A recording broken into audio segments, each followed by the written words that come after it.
last week, early in the week, about Monday, I had a telephone call from a young man who was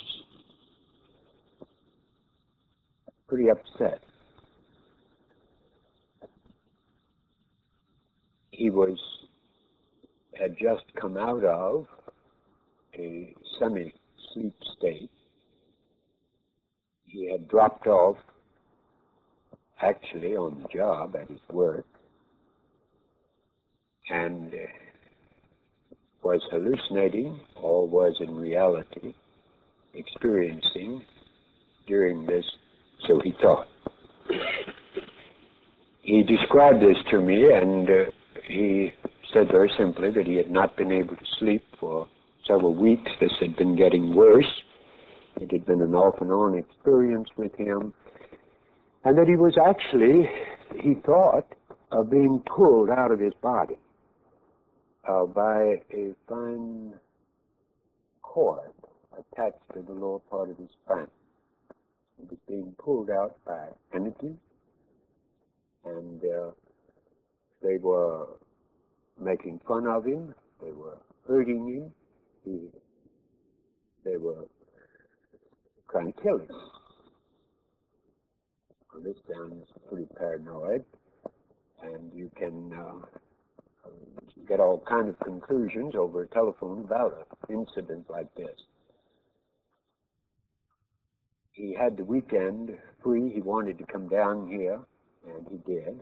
And so last week, some of you who may have been here for a while saw him here. He attended classes, and he was perfectly normal. He was really quite a normal guy. But since childhood,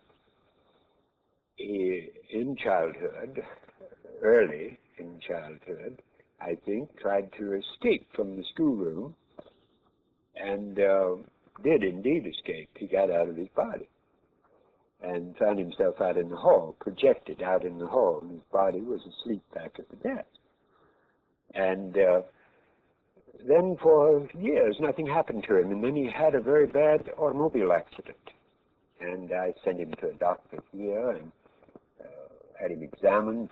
He brought his x-rays with him. He had asked him to get x-rays, and he had gotten them. Very persistent about this business, and his spine does show terrible impaction, lesions, the result of a very severe automobile injury, which has led to an increased experience of these out-of-body kind of experiences, just at the physical level. This has been happening to him. Now, the question immediately arises here, and this is one of the problems of the whole business of the psychic experience, which is our discussion for this week, examination. We cut this out. It's very difficult sometimes to determine whether a person is psychic or sick. And we had best look at this very honestly and very clearly. And throughout the week, I'm sure you'll be approaching this. You recognize from the program that almost immediately after this, in fact, beginning right after my talk this morning, we're going to have discussions for a couple of days on the physical body, the flesh body in relationship to the psychic experience. Now, in Edgar Cayce's mind, this is far more connected, more directly, specifically connected, than in most people's thinking about this. And he connects this directly with the endocrine gland system and the disturbance in various ways of this endocrine gland system.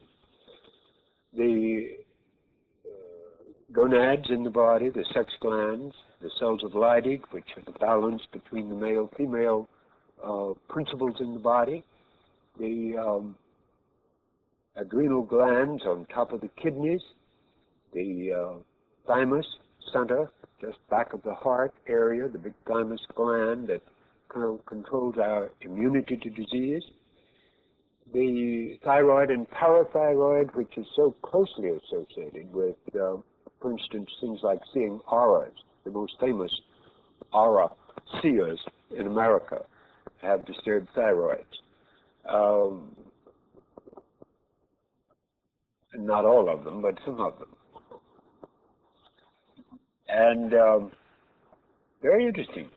The pineal at the top and back of the head and the pituitary. These 7 glandular centers, according to Edgar Cayce, seem very much involved in the whole business of psychic perception. And they are involved with good reason, according to him. His point of view, expressed in many places, is that in many different readings, especially a whole series of readings, which you could easily look up and read if you'd like, on people who had psychic ability who came to him asking what to do with it, whether they ought to develop it or whether some of them wanted to get rid of it, and it was bothering them. And that whole series of readings for a variety of different people have some interesting comments specifically about the flesh body.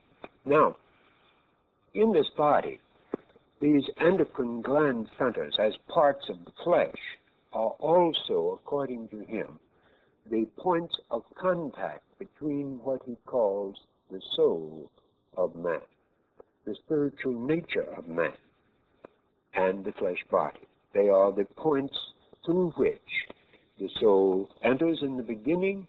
They are the points through which it continues to function. Now, he would suggest, I think, specifically, that the soul actually is attached to the flesh body through these centers and operates through them, actually experiences and has its connections there. He would go on and insist that these endocrine gland cells are the memory cells of the deep unconscious of man, and that at a flesh level now, and that more than this, that it is through these points that what you and I call karma operates in and through the flesh body of man. Not in some mystical or strange general way, but in these very specific functions, as you will find related to the endocrine system. Now, this business of setting, then, almost immediately, the ideal and purpose of a psychic experience ties us to his whole concept, it seems to me, of how the psychic functions, the purpose of being in the earth. And so we need, in my opinion, as we consider the ideal, to back up and take a broad view of this whole situation, rather than simply trying to examine an individual psychic experience and relate it and understand it. We need to frame it in the total picture and see, if you will, the thread of the tapestry, but look at the whole tapestry and not the individual thread. If you pull a thread out of a tapestry, magnificent wall hanging, and that thread has been woven into the tapestry. It may go through a part of the grass and a part of the horse and a part of the night, and depending on the tapestry, I'm describing obviously a tapestry that I like, one that I'd seen, a knight in armor and a scene, and the thread weaves through all the various parts of the tapestry. Now you pull that thread out and look at it by itself, and I don't think you really can determine what the picture's like, what the tapestry's like, from examining the one kind of thread. And so today and throughout this week, what we will be doing with you, hopefully, is to give you a picture in which you can frame various kinds of psychic experience and relate them to the total picture, rather than trying to take the individual one apart. Now, most of you know, particularly if you've read Venture Inward, that I've spent a lot of time trying to find out what psychic experiences are about, that I have talked and worked with all manner of people who are having psychic experiences from one end of this country, in fact, all over the world, that I have a background on the individual kinds of experiences that are taking place. But without a perspective, I think we could lose our whole focus here. So let's begin with a definition, really, a very simple definition of the nature of a psychic experience.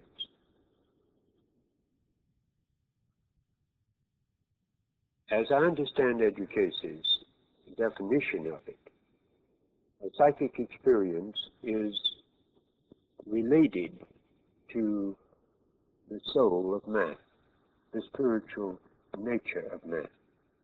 It is an expression, an activity, a movement, if you will, of the spiritual nature of the soul itself in any dimension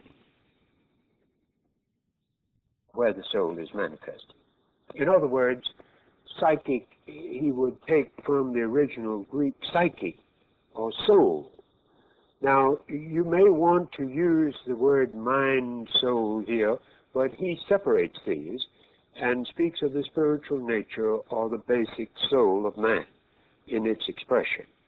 That you and I are spiritual beings, and that we are now manifesting here now through this body, which we call the flesh body, or the thought form that we have created here and are expressing through. But that the activities, the capacities of the spiritual nature of the soul express through this flesh body. In other words, the flesh body is actually a result, so to speak. He speaks frequently of the mind as the builder and the physical as the result. Now, you and I, without really fully being aware of this or knowing it, reverse this whole process, and we think of ourselves as bodies, and then we think of ourselves as minds, and then only considerably later, and sort of as an afterthought, unfortunately, we think of ourselves as spiritual beings or souls. Now, he would have us turn this around.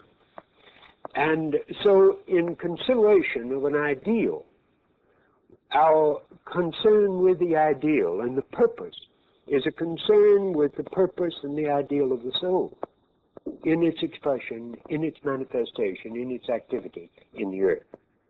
Now, the body then becomes the means or the way through which we express in this dimension, in this plane, in this place. And so in our setting, in our consideration of ideals and purposes, let us concern ourselves with the ideals and the purpose of the spiritual nature or the soul of man. What are we here for, in other words? What is the soul here for? Not just what is the body here for, or what the mind is here for. This is different, you see. What is the soul here for? what is its purpose? And then from that point, we can examine the various kinds of, and put into relationship and into proportion, and begin to understand in the picture the various activities of the soul as it manifests in a variety of different ways through this vehicle which we call the flesh body. Now, there are three things that I would like to recommend for you to take a look at. Two of them you can get a hold of very easily. They're searchlights, and they deal with this subject of the ideal. One is by A.R.E, who has been here for 2 weeks lecturing, and whose book you probably know on dreams. And it is the December 1956 Searchlight, What is Your Ideal? You can find it, I think, under that title. Now, there are copies of these in the library. You can read them there and decide whether you want them, but I suspect you may want them.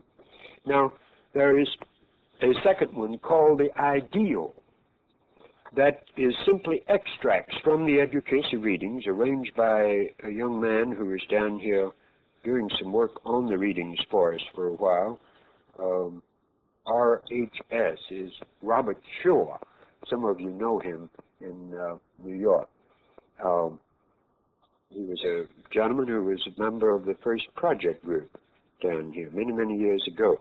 And in his stay down here at Virginia Beach, he put together for us many selections of extracts on various subjects, and this one is on the ideal, and would be a good subject, I think, something you would want to get a hold of from the readings on the subject of the ideal. Now, there is also a pocketbook, which if, as an A.R.E member, and a sponsoring member, you have gotten this already through the mail. You may have already bought it. It's Harmon Bro's Edgar Cayce on Religion and Psychic Experience, an excellent book, in my opinion, for Harmon focuses his attention on the search for God material, the study group work, as the way of developing a greater psychic perception. Now, his discussion then of the psychic experience and his approach to it in this book would be good. These, I would suggest, as a background for your study and reading this week while you're here. I would like to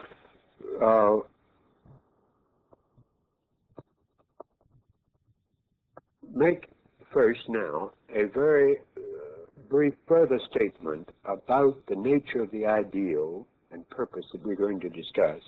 Then I would like to do something with you, try to get you to respond to types of psychic experience which you are familiar with, which you know about.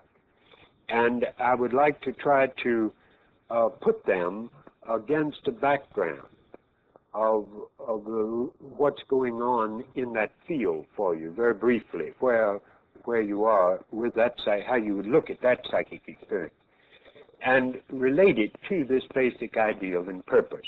So let's state this again. The Edgar Cayce's concept is that all psychic experience is a natural thing, that we all have psychic capacity because we all have a soul. Now, as the soul, in a variety of ways, and this is not, these expressions are not the only ways, a creative talent, a musical talent is a development, you see, of the mind, and can be part of the spiritual development of the soul in its expression, if it's using it to serve and to express to people that which is beautiful. The creative expression is a part of this also. But the psychic experience, then, is just a sign of the movement of the spiritual nature of the soul itself. It's a movement in the consciousness, an extension through one of the senses, an experience that can be used or misused according to your ideals and your purposes. Now, as a soul, what are we here for? When you think of the body, you think of it as something you're taking care of, you're feeding very regularly, you're spending most of your time working with it and doing things to it and for it. What is the soul here for? Is it just to satisfy, you see, or is it to represent God in the earth? Is it to serve? Is it, as Jesus commanded, really, is it here to love one another?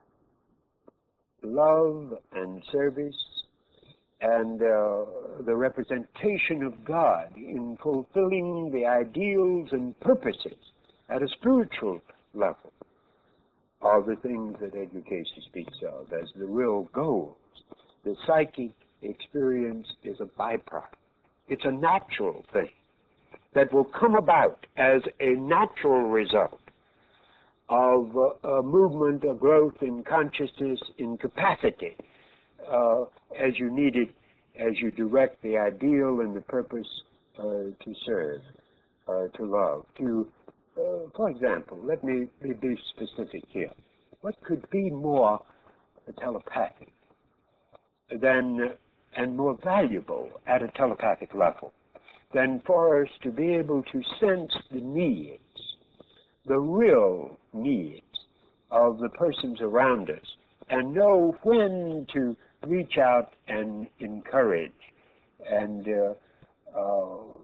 speak a word of praise or encouragement, or to attend to listen to a person at the right time, in the right place. The sensitivity to relate to. How many of us would like to go back and be more sensitive at the right time and place with that child that spoke and wanted and needed, and we didn't recognize the right time and the right place to speak and respond and listen, and it moved away. This kind of sensitivity is a tremendously creative and can be a tremendously hopeful thing, enabling us to serve in greater and greater capacity if we attend to and develop this kind of telepathy rather than a phenomenal kind of telepathy of some kind where we're trying to read somebody's mind to take advantage, to get ahead of them, to make fun, or to just produce a phenomena and evidence of a mind communicating with a mind. The phenomena means nothing in terms of Edgar Cayce's point of view here. The greater sensitivity, the greater capacity to love means everything in terms of knowing, in terms of relating, in terms of communicating at a nonverbal level. And you will discover that one of the important things about our study group work that Mrs. Claremont is sitting on top of in the whole A.R.E. program here is this business of nonverbal communication that goes on in the small group, the transference of this energy of prayer, of attending, of listening, of sharing, that goes on not at just a verbal, but at the nonverbal level in the prayer and in the meditation periods of a small group. So telepathy becomes a very practical thing that is worked into and is part of the everyday life as we become more and more sensitive. And if we do not allow ourselves to get caught on the phenomenal and take off on an ego, well, as young people say, an ego trip of some kind. How many people get hung up on this simple business? Oh, you know, I can see auras, and yours look so and so and so and so and so, and the conversation stops, and everybody attends to, and what is mine, and what is mine, and what. If you begin to see color around a person, if you begin to perceive clairvoyantly the energy patterns, the thought forms around a person, this again, if you use it, if your purpose is to serve, if your purpose is to love, if your motive and background is to assist and help another. Then you can begin to understand and be much more helpful with the individuals involved. But to use it as a basis for a trip, an ego trip, where you get attention and where you get acclaim and where you get everybody thinking and looking at you, is, well, I just started to say it is almost as dangerous as getting to the point of where you run around saying, I healed so-and-so. I was able to do this and to do that and to do the other. Here again, this is the psychic, this is the soul, the energy, the creative energy and power, the one force flowing through one of these centers, active, creating greater sensitivity. But the purpose must be related to the soul, to the spiritual nature itself, and not to the phenomenal outer expression of this. This is my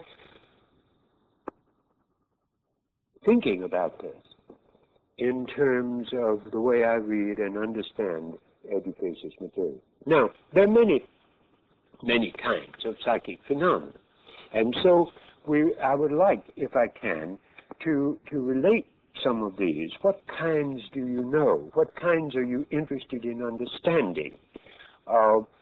We would meet all week, and I'd be having lunch with most of you during the week, and I will be talking about this. I will be asking you to tell me about what kinds of psychic experiences you involve and how you define this psychic experience, you see. Clairvoyance, telepathy, precognition. It comes through various states, altered states of consciousness and awareness. It comes through dreams. It comes through hypnosis. It comes through the trance state. It comes crashing through sometimes in the conscious, when we're very, very conscious state.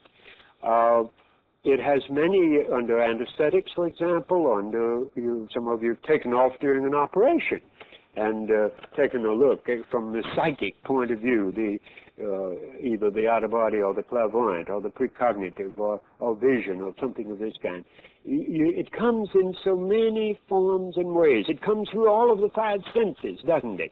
Clairvoyance for the sight, and clairaudience for the hearing, clairsenstia for the feeling or the touch.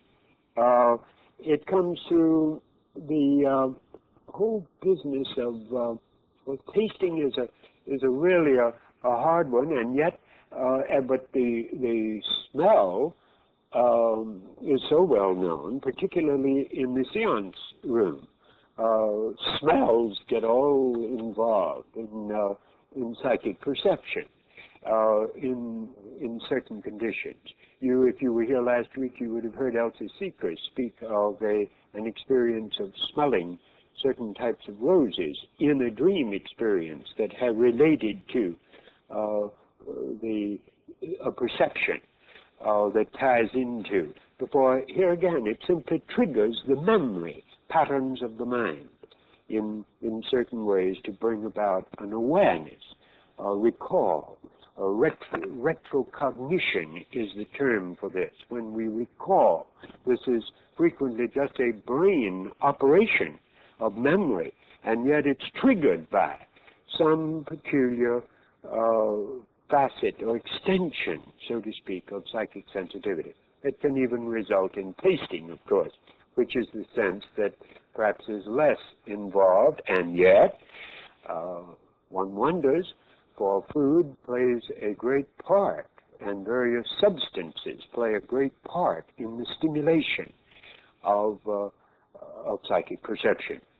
Now, let's take a few from you. What do you know? What are you familiar with? We haven't yet separated what's good and what's bad. You would easily understand, I think, that just to get your ego involved in the psychic business could be damaging for it and for you.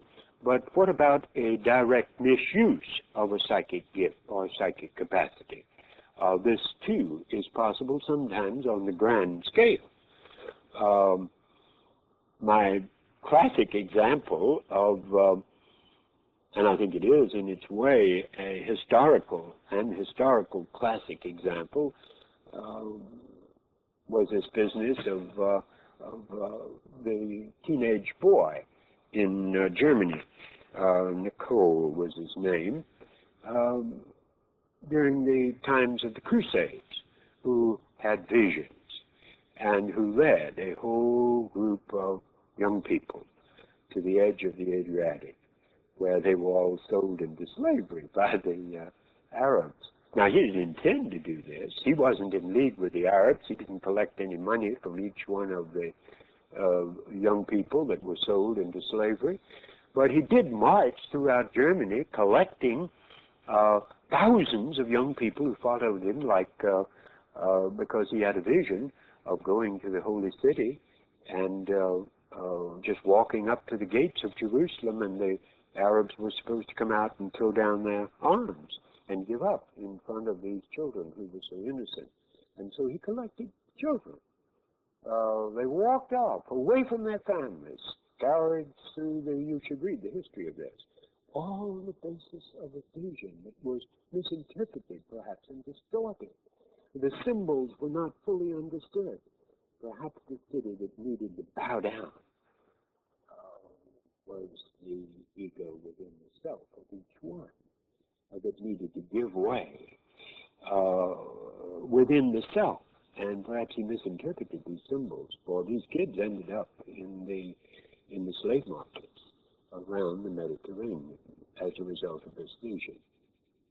Kind of dramatic, but in a smaller way, we see this kind of thing being torn and twisted apart as it's misused, as people fool themselves and fool others throughout the psychic world, all over the place. Now, what kind do you know? What kind are you familiar with? How can we put these against this background? Now, plain what? Brainwashing. Brainwashing. Yes, yes, that's done with a purpose to destroy, to break down ideals and purposes. It's possible under certain types of hypnosis and use of certain types of drugs, and it can work in this fashion. I don't think there's any question of this in the minds of many people who have observed the combination use of drugs and hypnosis, where you can destroy ideals, concepts, points of view, and implant, temporarily at least, other points of view, other concepts, other thoughts. Yes, this is destruction and deliberate use, but this is more a use of things to control the mind, drugs or hypnosis, suggestion to control the mind. But this can be done positively the other way, you see. There is great merit, perhaps, in constructive thought that constantly expresses hope and good health and attitudes of right thinking that build a good flesh body and keep it balanced, because the negative kind of thinking in this direction can destroy it, as we know, as all psychosomatic medicine will tell you today. Yes, now let's take another one, though. How about some of the rest of you? What kind of psychic experience do you know? Have you run into any kind at all? Telepathy? Clairvoyance? Have you seen anything with yourself? Now I am talking about any of you that run into any kind. How about you? Weren't you having any visions last night when you and I slept during some of the pictures?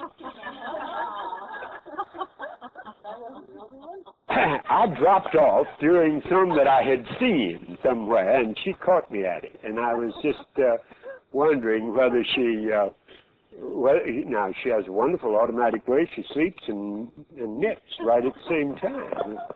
Very fine control, automatic control of things. Have you had any kind of ESP experiences that you, I know you have. I don't want to go right down the list here, but any that you'd like to talk about, mention,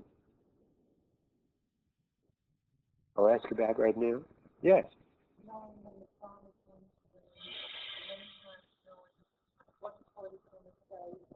and who it is.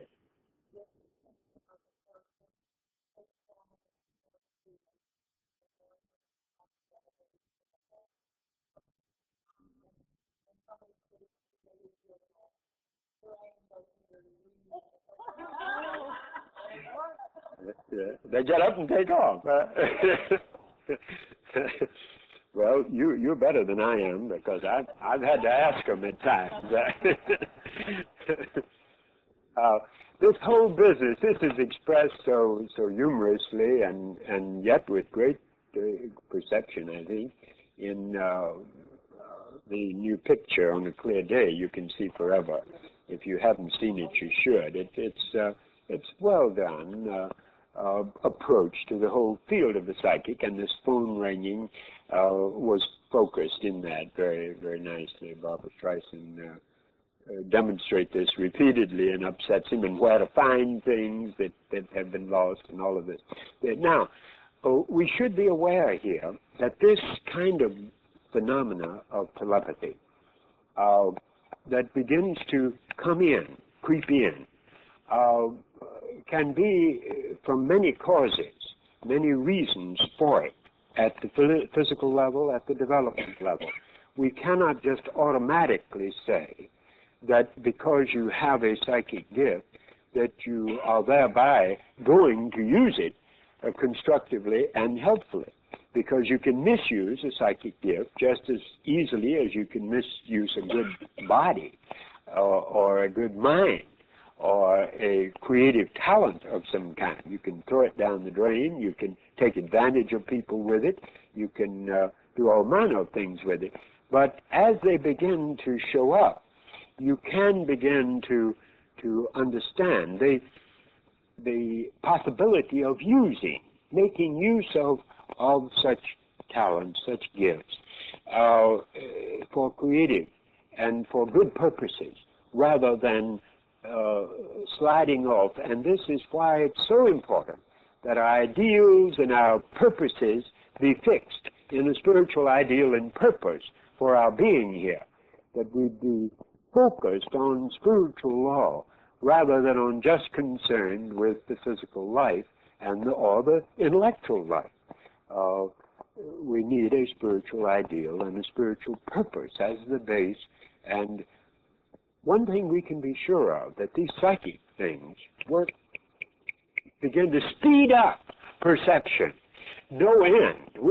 We know a great deal. We begin to realize more and more how easy it is to affect people by thinking.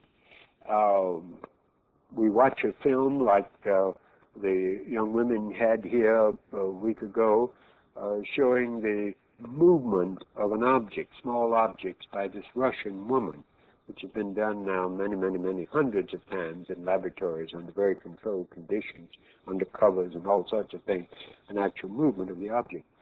Now, if one tiny object has moved anywhere with the mind, the power of the mind, we are faced with this whole concern that we must immediately recognize the power of thought, the power of our thought, and the effect of this thought, not only on our bodies, but on the minds and bodies of other people. And so one of the first things you get a hold of when you say you can think about people leaving, and they begin to be motivated, they begin to get the message, as we say. This the meaning of this and the significance of it in the light of our total influence on people is more important far more important. The ideal back of our thinking then becomes one of constructive rather than critical or destructive use of these things. And we become more aware of how important our thinking, our prayer, our concern, our constructive thought becomes in the whole pattern and picture of our lives. How about another one here? Anybody? Yes.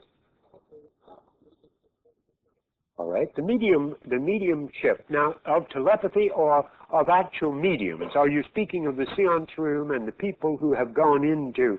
There are many people, as you know, in this country who are mediums, who have trained for mediumship.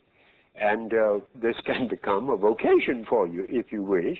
You could become a medium and join a spiritualist church and become a minister in a spiritualist church and be protected properly in a church. And if you were good, you could then begin to act as a door or window through which communication could take place with other levels of consciousness. Now, you need in this process to understand all of this. Is your purpose at this point to make money? Is your purpose to establish and be worshipped and be considered important in the community, a reverend in the community where you speak and you guide people's lives and you move people around? Or is there an ideal and a purpose, a spiritual purpose back of this, of genuine love and concern and service and the use of a gift in this terminology? Now, the first obvious thing that you do as a medium is to begin to provide some evidence for survival of bodily death. And this is very important to many people. They need to, because they're so unfamiliar with it, the evidence they need to look at. And they need to have a personal conviction of survival. And so you can provide some help in this direction. And then at that point, you have to become very concerned about whether you're fooling yourself and other people or whether you're really providing genuine evidence. And this gets to be quite a hassle. If you know the whole field of psychical research, if you are headed in this direction and you're interested in mediums and going to mediums and talking with mediums and trying to establish communication with the dead in this fashion through mediumship, then I would by all means urge you to read carefully before you get started William James on psychical research. Now, this is one of the great minds in American psychology who did a magnificent study of Mrs. Piper, a very famous Boston medium, who provided some of the finest evidence that has come through in America for survival of bodily death, and Mrs. Piper in Boston. Now, James writes about his investigations, his work with her, the way he prepared questions, and his own concerns with his own searching and the various psychical research by William James. It's a series of papers written on this. It's edited by Gardner Murphy, the dean of parapsychology really in America, one of the great brains in the field, president of the American Society, for years president of the British Society for Psychical Research. We need to understand then this kind of perception. Evidence through a medium can take on all kinds of forms. It can be mental mediumship, where you get communication either in voice or translated from what the medium hears clairaudiently, translated into language for you, giving evidence from someone who has passed on. There's a famous case of this kind. The annals of psychic research are filled with them, but sometimes these take on a very practical, very helpful kind of business. Down here in North Carolina, not very far away, there is a courthouse down there that has two wills in it. One is probated on one date, and another one is probated on another date. Now, the first will was written by a gentleman who had gotten mad with his sons and who left all of his farms to one boy. He had 3 sons. And after his death, his youngest son began to dream of seeing his father. Now, he didn't go to a medium. He just began to dream of his father. And at first, his father just appeared. And then later, he tried to talk to him, and he heard him. And he finally, after appearing several times, was able to tell him that the old gentleman, that this man who was communicating, his father, had written another will. and that he'd gotten over, and he'd done this just before he died, and he mentioned a pocket of a coat that he had on when he died of heart failure sitting at the table. And the boy looked in that. He went to his older brother. Months had passed, and the will had been probated, and the older brother was just handing out the money to the two other younger brothers. And he went to the older brother. They got out the suit, and they didn't find it in the pocket, but in the lining of the suit, slipped down in it, was a little crumpled sheet of paper, and it had a psalm on it, number of a psalm, and didn't mean anything. It wasn't any will. So the next night, he didn't do anything about it, so the next night he had another dream, and his father got more specific and said, look in the Bible. And so they got his Bible that he'd had by his bed and opened it, and there was one single sheet of paper written in the old gentleman's handwriting that stood up in court, dividing the property equally among the three boys. And nobody found it. And so they probated the will and divided the property. Now, this is a very practical kind of communication. This is the famous Cayce will case. And it's been studied and beaten on and worked with. Now, here is not a mediumship, but here is communication through the dream state. And by the way, I think Edgar Cayce would say to us all that dreams are really much faster, much more direct, and much simpler to deal with than mediums if you want to communicate with anybody. A little prayer, a little acceptance of the idea, and your dreams can begin to provide you with communication that can be very, very evidential for you very quickly. This is an interesting facet or another phase of the dream study that is so emphasized in most of the Edgar Cayce readings. And another state of consciousness from which we perceive apparently more sensitively, just as hypnosis is an altered state of consciousness which can produce a greater sensitivity, an increased sensitivity of some psychic gift, for example, or even the drug experiences for many people have been. I think they're dangerous. There are better ways. The dream is monitored and controlled and more natural and normal, and a natural way you can, but many people, because of drugs, have had psychic experiences that they considered quite exciting, particularly communication experiences.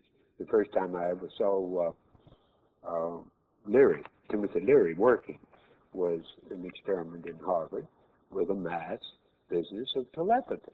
Everybody was taking measured doses of the LSD to try to get to the same level of consciousness. And they rapidly discovered that the condition of the bodies and the was reacted differently to the LSD, and they couldn't all get to the same levels. And but they were getting some interesting kinds of group telepathy in those early experiments there. This was a forerunner of this mass drug thing that came later, of course. But altered states then provide the way. But the mediumship is of a psychic medium, of a spiritualist medium, and there are many of them.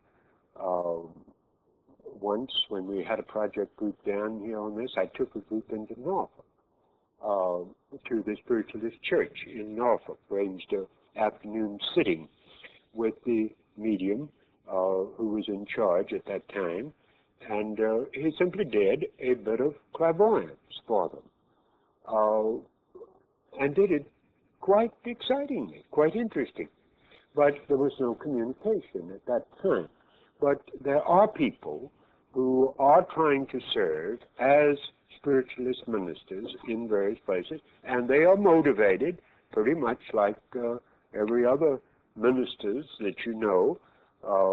Generally speaking, you think of ministers as being well motivated, but I know some terrible Presbyterian ministers, and I know some good ones, some very, very good ones. I know some fine spiritualist ministers, and I know some real difficult ones to get along with.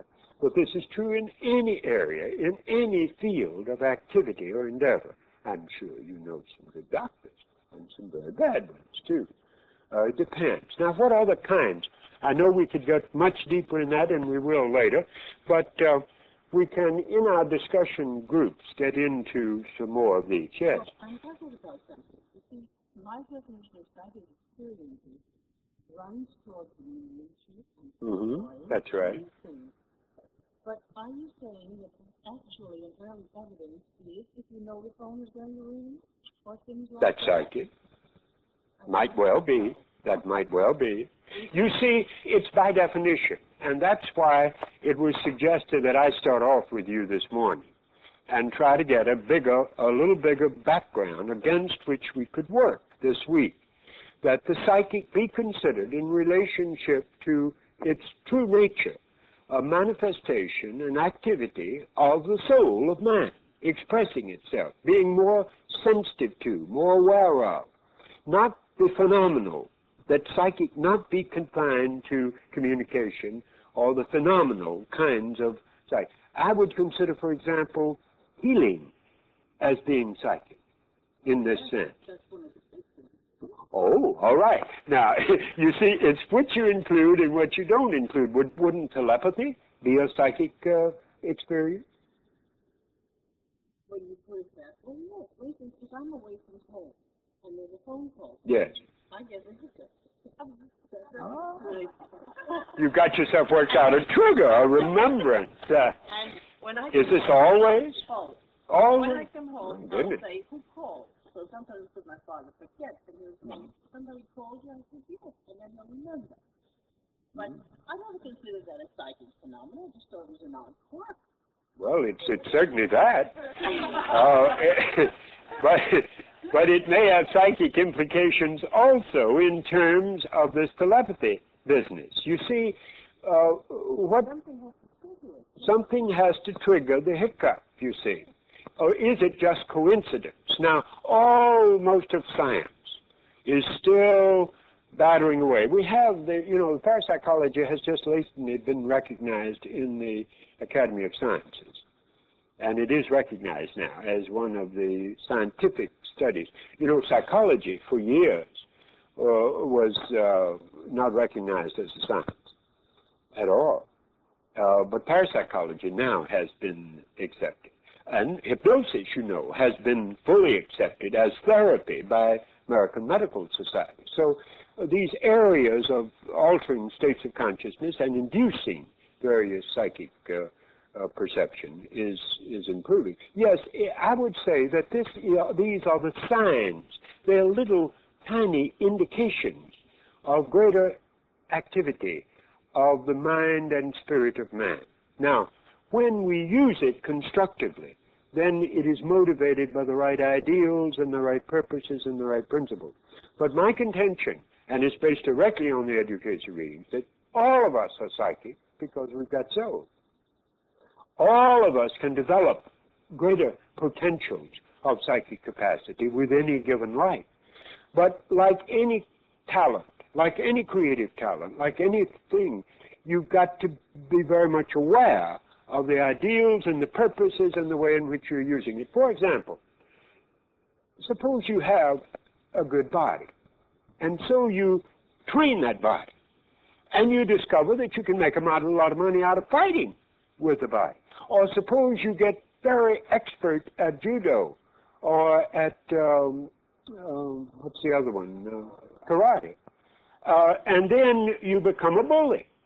You develop a talent, you develop a great capacity or ability, and then you begin, the ego becomes involved and you begin to misuse it. Or take it the other way, you have a creative talent and you paint something beautiful, or you write a piece of poetry. Now, you can create something very good, very beautiful, and then you can let that distort and make you more egotistical, more overbearing.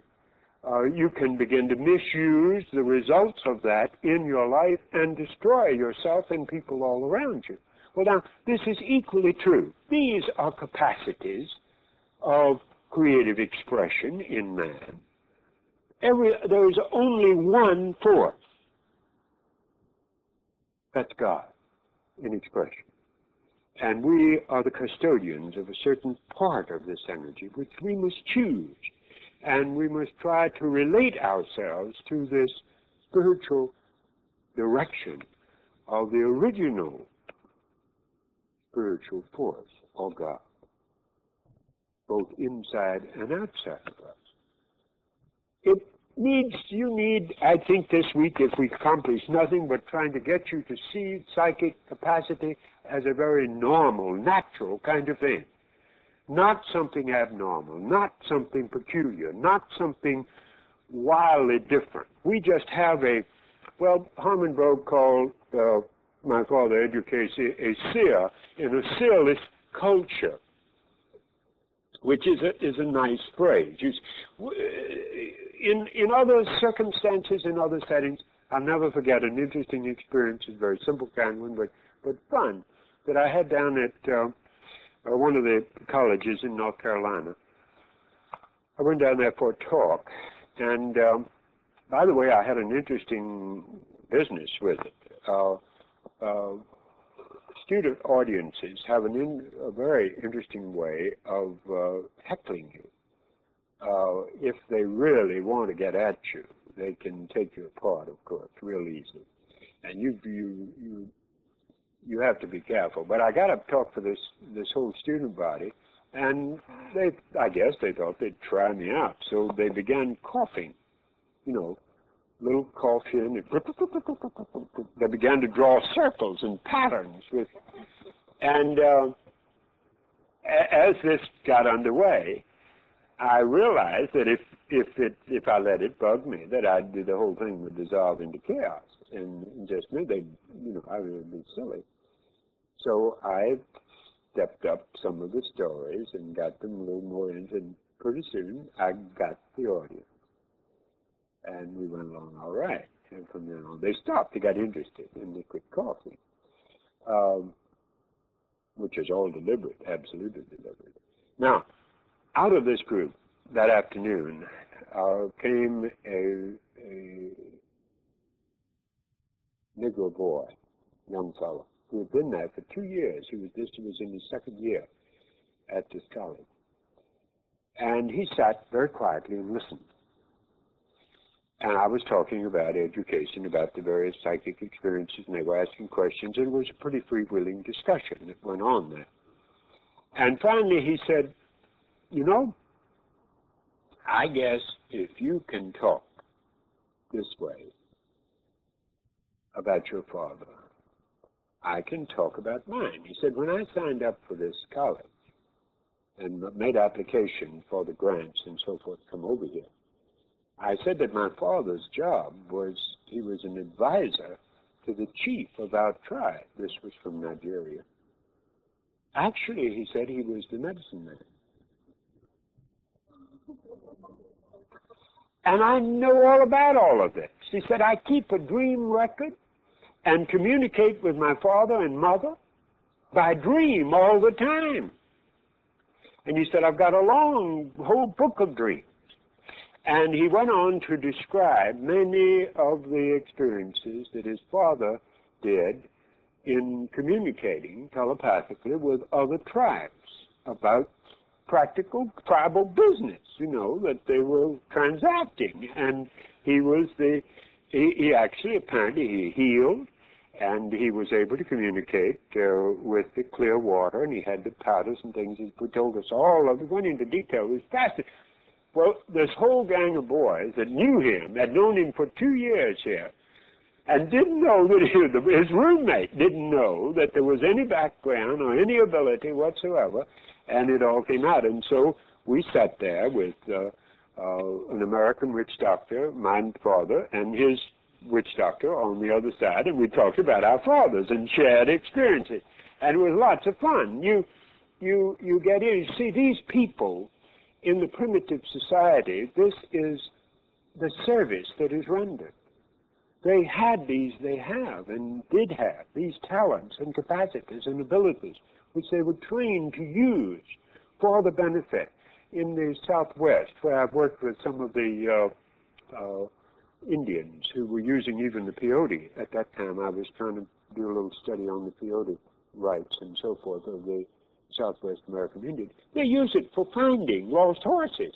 They use it for healing, to induce these trance-like states for purposes, specific ideals and purposes. It's part of their religious activity. Now, you see, back of this all lies the purpose, the goal, the service that is to be rendered, which is so easy to twist or misuse or get your ego involved with and turn yourself inside out. This we have to be careful of. These ideals, these purposes are so important. We've been over on this side. How about somebody over here on psychic? Yes.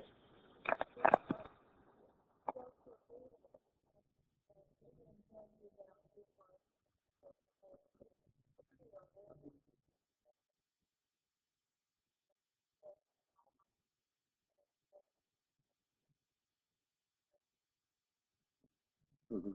Now, what you do, I will repeat this question. This lady is speaking of a medium going to a medium who tells you about things in this life which can be verified and checked out that they simply seemingly wouldn't know. Now, you realize, of course, that such a medium starts out by saying or talking, if you ask them enough, you can find out what their purported source is. Now, sometimes this is a guide or control. And unfortunately, in my opinion, unfortunately, maybe it's for the better, I don't know, many of the mediums throughout this country have gotten rid of the famous Indian guides, the American Indian guides that they had, and they now have space people. Who are their guides? Yes, they do, some of them. Now, I'm rather partial to the Indians, but that's neither here nor there. But what I'm speaking of first is that they determine what the source is. Now, actually, of course, what is mixed, and not all psychics, not all mediums know this by any means, is that they are getting their own unconscious material involved with perhaps communicative material. Now, some of them have taken the time to actually check out and discover that the so-called person that they're talking with, who is their guide, is not a part of themselves. You see, they're unconscious. Your unconscious is capable of manufacturing these. It can create a whole figure. This is well known in the whole field of psychical phenomena and also in the field of psychiatry, unfortunately. This is where you run into the problems of the split personality, where the person is actually has created the character in order not to take the responsibility for what they say. You see, if they can blame it on the grandfather or your grandfather or anybody, you know, or even an American Indian, then they don't have to take responsibility for the decision. Now, I'm not saying that some of them do not have grandfathers and that they're not there, and that the Indians or the space people, for all of that, are not there. I believe in the possibility of space people, but not the probability right here now, why they're talking to that particular person. So you have to first find out a little bit about this, because if it's their unconscious, they can be communicating telepathically, can be reading your mind, can be dealing with your own unconscious, or making up material out of their unconscious. Now, how do you know that so-and-so has any knowledge? You see, if they at least get things that you can check in this life, then you have a platform to start on. And if they haven't got that, don't go to the life reading. If they haven't got that first evidential material that you haven't told them, at least they're in communication with your unconscious. Now, when they begin to give life readings, what you have to determine, they're giving you past life. You have to determine whether they're making it up, whether you're making it up out of your unconscious and giving them what you know, what they're seeing is the creation of a character that you would like to be or like to have been, and you're making that up, or whether they're actually getting to the records. Now, how do you measure these? I don't honestly know any way of measuring this information or any other psychic information, whether it's out of your dreams or out of somebody's psychic capacity, except by the fruits. You start off in this fashion, at least this is the way I work at it, to first compare it with the best that I know. If it stands up in the light of the ideals, the purposes, if it seems to be in terms of service, in terms of capacity to help, if I can measure it by that which is good, that I understand and know, then I will look at it. Now, second, I need for it to produce, it needs to be producing and produce in others' lives good results. What are the fruits of it? This is Jesus' measurement of it. When they came to him about the people who were healing, he said, what are the fruits thereof? What results? Is it good? Is it producing, is making a better person? Will it make you a better mother or a better sister or brother or a better father or a better individual? Will it increase your capacity to serve? Here again, you see, you've got to have some spiritual ideals and purposes and principles, and they've got to be big enough and broad enough against which you can measure information of this kind. The ideals, the purposes with which you're doing. If you need, for example, to have evidence of continuity of life, this could conceivably, at some points in our lives, be a good purpose. I have had experiences that, for me, were extremely evidential in terms of continuity of life, and they meant a great deal.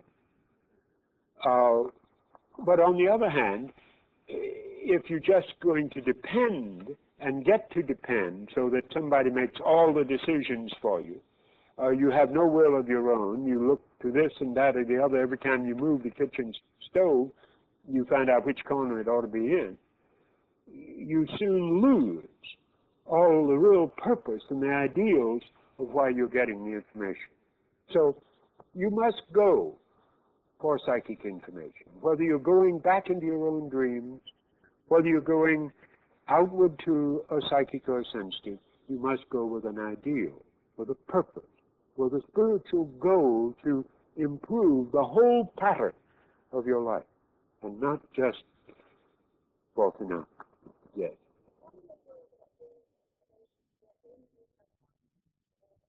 Some do, some don't. It's an infinite variety of how people get at information. And you can, your own unconscious, for example, people have been hypnotized and have been asked, give, what was your last past life? And they will give a name and a date and a place and what they did and all the details of it. If you remember, and I got after about this, got her to check it. Ruth Montgomery got somebody who was hypnotizing somebody else and took them back to report on this bee, the Sacramento bee. And they said gave a name and a date and address and everything. Well, when you hypnotize that person again and ask them, they might tell you that they made this up. They read a book, or they saw a movie, or they just made it up out of hope because you wanted a life.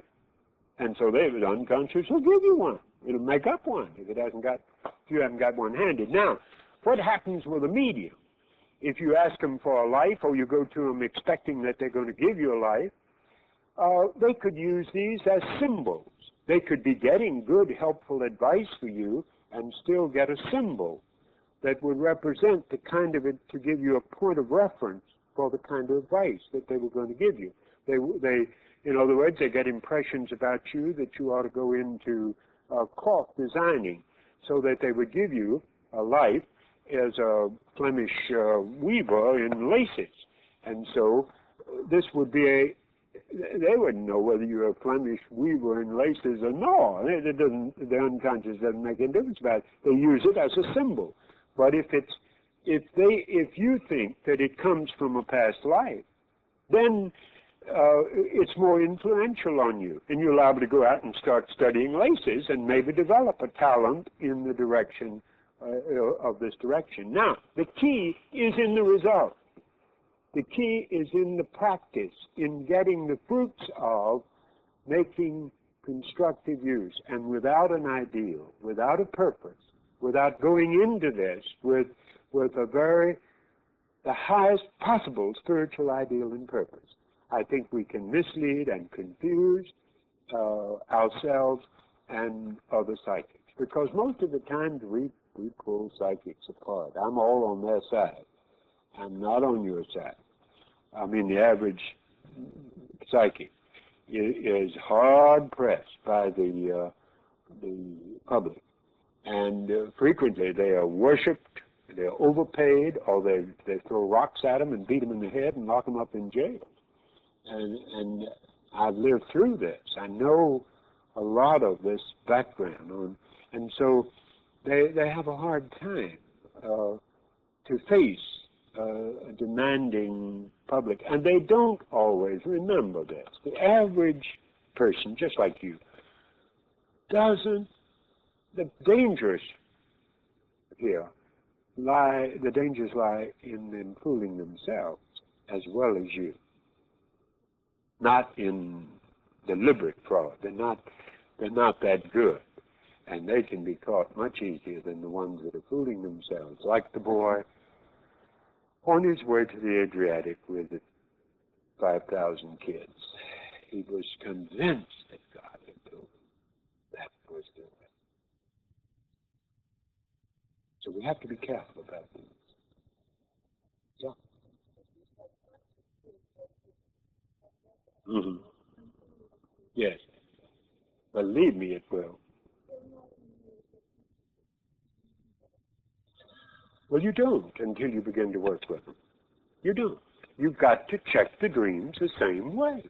You've got to work with. Now, it has a monitor on your dreams. You see, you get your dreams in symbolic language. You've got to figure them out. This is another part of you trying to communicate with the conscious part of you. And it can test you. It can give you all kinds of information. You have to measure this.